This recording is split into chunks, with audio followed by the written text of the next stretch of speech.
always say die. Here we are, killing ourselves alive. We just need one more hit, and we might just live forever. Oh, here we are, we're going down with this. Hey, it's JC142 once again with NASCAR Thunder 2004. And in this episode of our second season of Career Mode, we're going to be completing race 18 of 36, which is going to be at Chicagoland Speedway for the Tropicana 400. I don't like orange juice. In the last episode, we went to Daytona International Speedway for the night race, the Pepsi 400, in which I didn't actually drink any Pepsi because my Halloween outfit prevented me from doing so. But I can drink Pepsi now. I didn't drink any at the end of the video. I wasn't even wearing the outfit anymore. I say outfit, but really I was just having freaking toilet paper wrapped around my head. But we're using Dynamis Prime's paint scheme going into this race just because I feel like we have a really good chance of running well, and I want to run well in my favorite paint scheme that we have this season. That's lots of bias, and it's probably going to make all the other freaking makers of the other paint schemes hate my ass. But everybody hates me in this freaking planet, so what's the point anymore?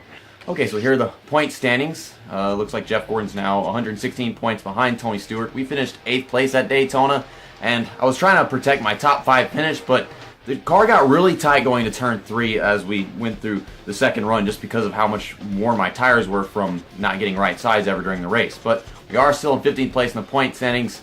Good ways away from Dale Jarrett, but I don't know how well we're going to finish in this race. I know I can probably get a top 10. I just got to be on the move, qualify well. We qualified like 8th place last time we came to Chicagoland, so for all we know, I can get the pole this time.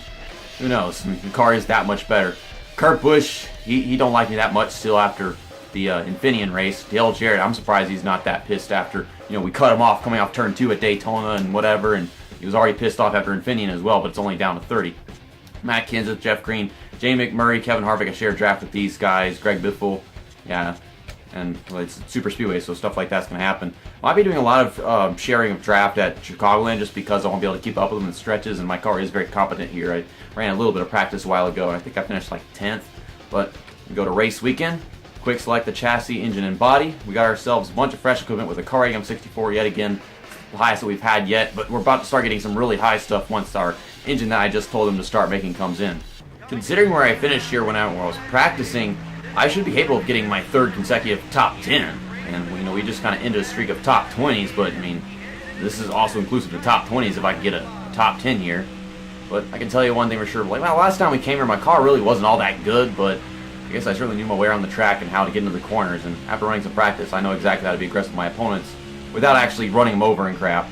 Just gotta run a really good qualifying, and just gotta make sure I get ready. I'm just kind of running this lap just for practice, prepare myself, warm up. Okay, let's give it all we got. That's the 24th for the first lap, so I should be capable of qualifying the top 5 right here. Diving on into 1, just didn't want to steer that much. I was probably too high up too late. And overall, that was a pretty darn good corner. Yeah, but in this race, let's try to just stay in the top 10 throughout the entire first run. That's something I should be capable of doing. Even more than it was at Phoenix last season. Remember that one? Looking forward to going to Phoenix next time. We're probably going to win that race at the end of this season. Okay, turn 3 and turn 4 were better than 1 and 2 on this lap. What do we get? 29.72? 3rd place? Yeah, I guess it, in the top 5 on the bottom row. In qualifying, I ran with 20 PSI, and then my suspension is on -1 turns of wedge, which is, those are the only adjustments I made aside from what it is on the default setup. I'm not going to be changing the suspension, but I am going to go back into tire pressure, put on 22 PSI, just so I'm not wearing down the tires too quickly, and I still have pretty similar to what grip we had during qualifying. Well, looks like we got Jimmy Johnson in a Power of Pride paint scheme on the front row, next to Dale Earnhardt Jr. In the Daytona race, I did not meet the qualifying expectation, but I sure as hell did in this one. And of course, just like always, my car sucks at starting races because it's EA Sports and your transmission is just freaking crap. I think it wasn't as bad as this at Daytona, which is kind of surprising. You expect it would be easier have a track like this compared to a super speedway where they can just freaking pull and you once get in 4th gear. But I guess my 4th gear has gotten better through the engine upgrades, but at 1.5 mile tracks it's completely different. But we're still in 5th. We only got passed by 2 cars, and we're gaining back on, is that Bill Elliott? Yeah, that's Bill Elliott. Well, let's gain back on him. Try to make some passes. I don't know how capable I am of staying in the top 5 all race, but I know we can stay in the top 10. I just got to take these corners well. It's a bit stiff on me. Just got to get used to the slight adjustment. It'll be a little different. Guys are going to be gunning for me all race long. I've seen that in practice. But it's actually very easy to block people at this track from what I've seen. Also, passing people, man, you can just throw it in the corner so hard. As long as you come from the top of the track and dive down to the bottom, you can just mash them brakes in the corner and the car will stick it so well. I think it's like a dive bomb, but no, it sticks it. Like, I could just close in on Bill Elliott right here, but just didn't dive in hard enough. But these two positions right here, Bill Elliott, Mark Martin, they're still in reach. Oh man, we got a good run into 3 right here, but yeah, Bill Elliott's blocking. This ain't no Mark Martin, this is Bill Elliott. This guy actually won championships. Of course, Mark Martin probably almost won like 3 of them, didn't he? Just like Carl Edwards. I think this is probably something I don't know if Kamikaze Games or What If Racing would hurt me for saying, but I think Carl Edwards and Mark Martin are both on the same tier of championship success. Like, they both came really freaking close several times, but never actually did it. Like, they're almost equal in my opinion in terms of like NASCAR history. I both consider them legends.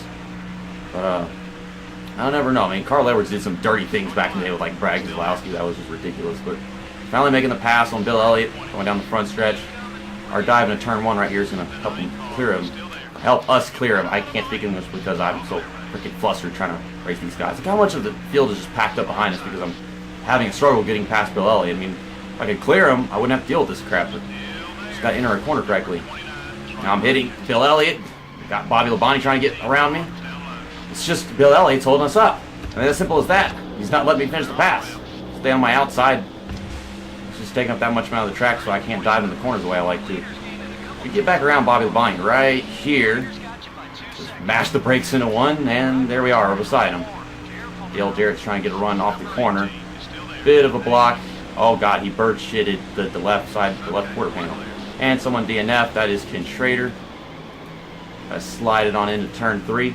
Run at the bottom. Get out of the way, Labonte. There we go. Really good runoff. We're very competitive at this track, I'm telling you. Golly, we're getting close to pit stops already. Or a little close, that is. I think they start putting up like lap 10 here. If we just stop having to pass people in between me and Mark Martin, we could actually get to Mark Martin and make that pass, get into 3rd place, back where we started. I mean, at least it's a racy race, not having to make that many cuts. It will if I want to get to Mark Martin, though. Oh man, look at us come. Run down the front stretch of the draft. Oh, don't hit the apron too hard, JC. I don't want to pop the car bouncing across the freaking corner. I've seen that before. And he gets the run off, making a little contact, running off the track. Hey, Robin's racing. I mean, not in Mark Martin's silly eyes, but it is mine. Mark Martin, he's one of a kind. But I'm not his kind. I'm a different kind of unkind. I don't even know what the hell I'm talking about anymore. Just trying to keep Kevin Harvick from passing us, and Mark Martin, he's being difficult to pass. Maybe we get it done in turn 1 this time. It's like my strongest corner on the track. There we go. Oh, we got a tire race coming. It's not going to be that easy. And he's starting to get the runs off. They've got that run-off speed. No, Kevin Harvick. Oh, gosh. I just hit the whole freaking inside lane back by doing that. Figures. Car won't start turning going to 3. Here comes Ricky Rudd. We are 3 wide. This is amazing racing. This track is amazing. It's like the most amazing 1.5-mile track. It always has been, in my opinion.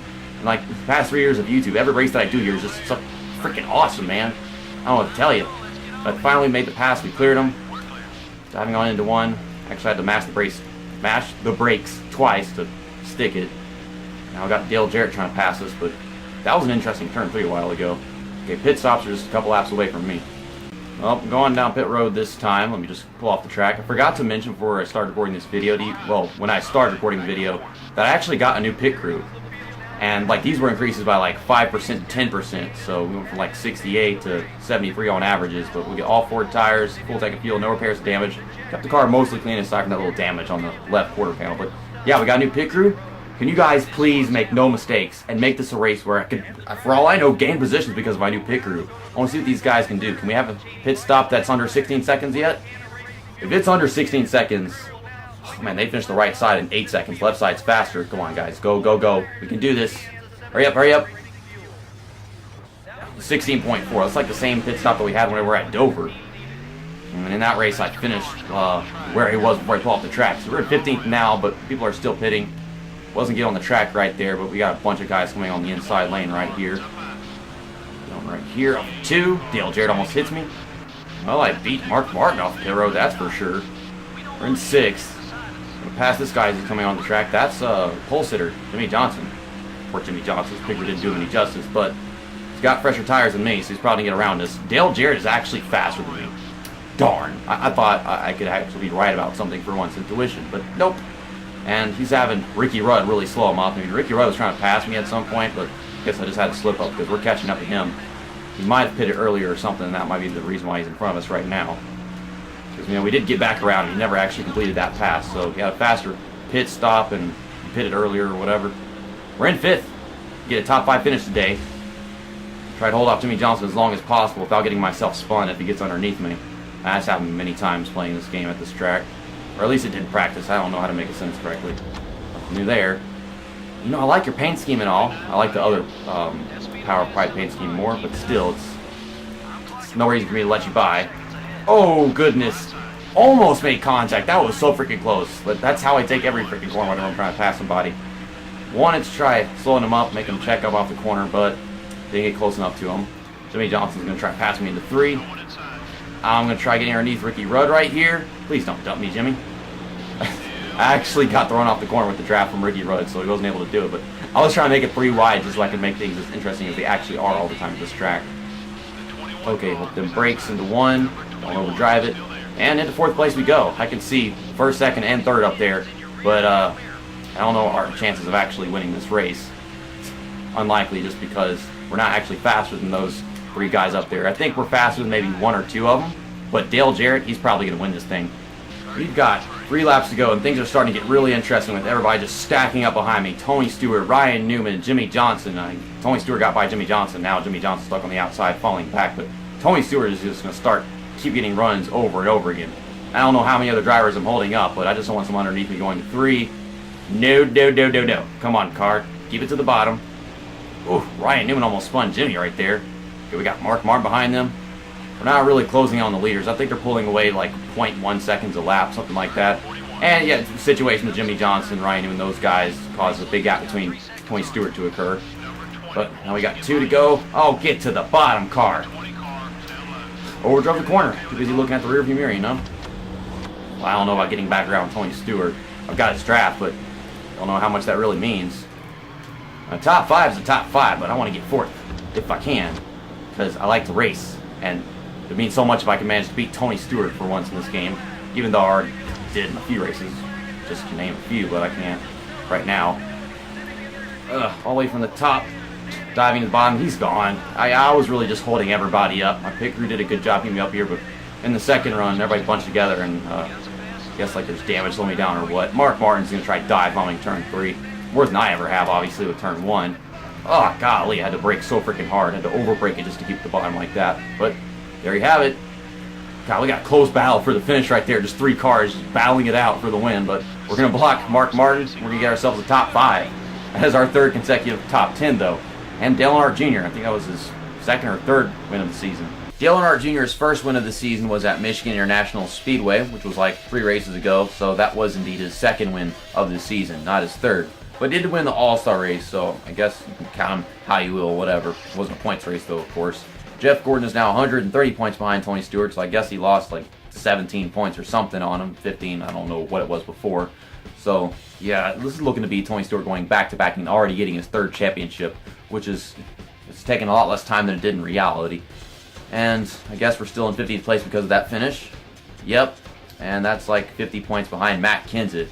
I don't know how likely we are to finish in front of Matt Kenseth in all these races, but pretty soon I'm going to have to start finishing 5th and above just very often if I want to keep the sponsorship, which is unlikely because the happiness just freaking went down to 52 after I told them to renew the sponsorship, UAW. I don't know why the happiness went back down, but here's the grudges and alliances. Kurt Busch is still going down from Infineon, and then Dale Jarrett's still a little pissed, but we still got these guys from Daytona with all the sharing of draft. I'll show you guys what I mean. Let me go to team management, sponsorship. Happiness, 52. I just got them back. My other options were an EA.com primary sponsor, which would be like a Ford red, orange, yellow car, if you know what I'm talking about. And then they had NBC Sports, which was to finish 5th place in every single race. Why does the happiness go back down with this sponsor? That's so dumb. That makes it impossible to even keep, because I swear my average finish right now is like 15th or something. I haven't even looked at it like all season long. We've been getting some good finishes recently, which is probably why they're trying to do this crap. Let me click on my name right here. I mean, we're 15th place in the points inning, so it's got to be something close to that. Average finish, yeah, 16.3. Man, this freaking contract is so freaking over with. We weren't going to finish 5th place at New Hampshire, that's for sure, and then race 20. Watkins Glen's coming up, Brickyard. Yeah, I don't think any of these races, aside from maybe Watkins Glen, I could actually finish in the top 5 in. So it's like these contract expectations are insanely impossible. So maybe I should have gone with EA.com and their really low expectations. It's just I didn't want to just stop racing all these paint schemes everybody made for me. Like I think I would lose trust in everybody if I did that. So I don't know. Still have yet to buy the shock dyno for the chassis, which sucks, but you know we've got to wait for all this other stuff to come in. We need our equipment to be overhauled and stuff whenever it needs to be. I don't think we have anything to work on right now. We've still got 8 races left on the new engine I just told them to start working on in the last episode. 3 left on our chassis, and then for bodies, we've got 5 races left on that. Let me see how much money I have left. I might be able to go ahead and buy that now. No, our bank is 1.33 million, so yeah, we don't have enough money to buy it in 6 races. So yeah, we're just gonna have to keep on waiting. Nothing to do in team management aside from that. So I got a new pit crew. I renewed my sponsorship. We're gonna lose this sponsorship like next race whenever I don't get a top 5, because the freaking average finish, there's no way it's gonna get to 5th place in one race. Like, I don't think we're gonna have an average finish from top 5 until we start next season. Oh man.